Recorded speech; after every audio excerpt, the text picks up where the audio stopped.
বর্তমানে আরামকো রিসিপশনে দেখতে পাচ্ছেন, এই দেখেন আরামকো যে লোগোটি দেখা যাচ্ছে। আমি বর্তমানে এখানে কাজ করি, এটা হচ্ছে রিসিপশন। আমি বর্তমানে জুলুপ প্রজেক্টে আছি। আমি এখানে এসেছি সাপ্লাইয়ের মাধ্যমে, সাপ্লাইয়ের ডিমান্ড দেওয়ার পর তারপর আমি এখানে আসি জুবাইল থেকে।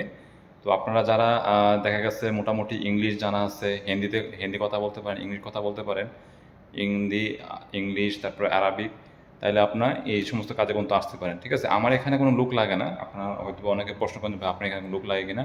আর একটা কথা বলি, আরামকোতে কখনো কিন্তু ভিসা হয় না বা কাফালা করার লোক কিন্তু নেয় না আরামকোতে। অনেকে বলে থাকেন যে আরামকোতে লোক নেয় কিনা বা কাফালা করে কিনা। তো আমি দাম্মাম জুবাইলে আমার বাসা, আমি জুবাইল থেকে ডিমান্ডের মাধ্যমে দেখে তারপর ইন্টারভিউর মাধ্যমে পাস করেছি, দেন হচ্ছে আমি এখানে কাজ করতেছি এখন এই জায়গার মধ্যে। আলহামদুলিল্লাহ ভালো আছি। তো আপনারা যারা সৌদি আরবে নতুন আসছেন, তারা যদি আপনারা দাম্মাম জুবাইলে যদি আসেন, এখানে আপনার সবসময় ডিমান্ড থাকে না, যখন থাকে তখন আপনার প্রয়োজনীয় ডকুমেন্ট যেগুলো হচ্ছে আপনার চেম্বার, সিআর, আজির, ব্যান্ডার, এই সমস্ত পেপার থাকলে আপনি ঠিক আছে সাপ্লাই যদি ডিমান্ড দেয় সাপ্লাইয়ের সাথে যোগাযোগ করে তারপর কিন্তু এই সমস্ত কাজে কিন্তু আসতে পারেন। দেখতে পাচ্ছেন এই যে রিসিপশন।